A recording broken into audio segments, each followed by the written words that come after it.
ఎప్పుడు నాకు భగవంతుడు అండగా ఉన్నాడు. దాన్ని క్రైస్తవుని పిలవండి, అల్లా అని పిలవండి, లేదంటే ఈశ్వరుని పిలవండి, రామాని పిలవండి, జగన్మాత అని పిలవండి. ఆ సుప్రీం ఫోర్స్కి అది నిరాకారం. ఆ భగవతత్వం నన్ను ఎప్పుడు కాపాడింది. ఈ మాట ఎందుకు నేను ఉటంకిస్తున్నానంటే, నిన్న మండపేట, ఇది ప్రత్యేకించి ఎన్నికలకు సంబంధించిన విషయం కాబట్టి మీకు చెప్తా ఉన్నా. మండపేట నుంచి మన నాయకులు చాలామంది వచ్చారు. వచ్చి చాలా బాధపడిపోతూ ఉన్నారు. మనం పొత్తులో ఉండి మన చంద్రబాబు గారు ఇట్లా అనౌన్స్ చేశారు, మండపేట సీటు మనకి చెప్పాలి కదా అది ఇది అంటే, ఖచ్చితంగా అది సరైన విధానంలో చెప్పలేదు. ఖచ్చితంగా అంత మీకు ఏకీపిస్తున్నాను. చాలా ఇబ్బంది పడ్డారు అందరూ. మనకి మండపేట లాంటి నియోజకవర్గంలో పోయినసారే ఒక 18% ఓటు ఉంది. అది ఈ రోజున చాలా బలమైనటువంటి అబౌవ్ 23, 28 ఎగ్జాక్ట్ చెప్పండి 28, దాదాపు 26 నుంచి 27, ఒక 10% పెరిగింది పోయిన దానికి ఈసారికి. నేనేం చెప్పానంటే వాళ్ళందరికీ,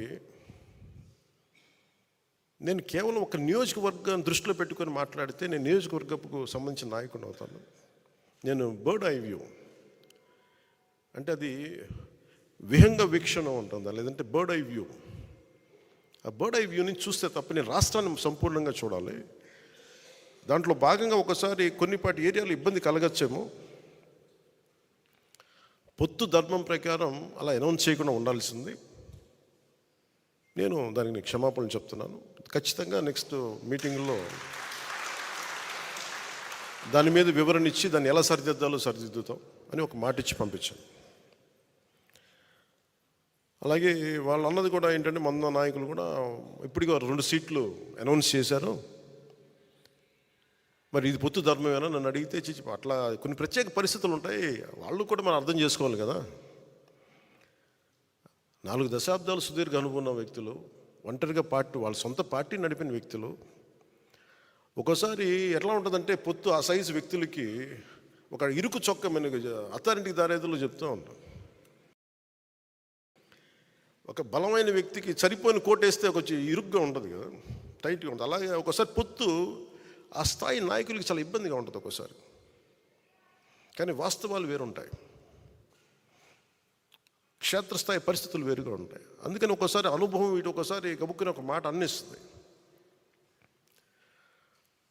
లోకేష్ గారు ఆ రోజు మా నాన్నగారు ముఖ్యమంత్రి ఎన్ని అన్నా కానీ ఇవన్నీ నేను ఎందుకు దాన్ని పెద్ద మనసుతో వదిలేస్తానంటే,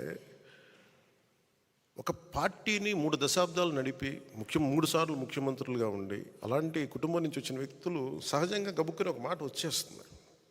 దాన్ని రాష్ట్ర ప్రయోజనాలను దృష్టిలో పెట్టుకొని జగన్ అనే వ్యక్తి ఇంకొకసారి వస్తే రాష్ట్రం అధోగతికి పాలవుతుంది అన్న ఒక్క ఆలోచన నన్ను చాలాసార్లు రెస్పాండ్ కానివ్వకుండా చేస్తుంది. వాళ్ళు అలా మాట్లాడారు కదా, మీరు ఇలా మాట్లాడచ్చు కదా అంటే అదే కదా తేడా అని చెప్తాను నేను.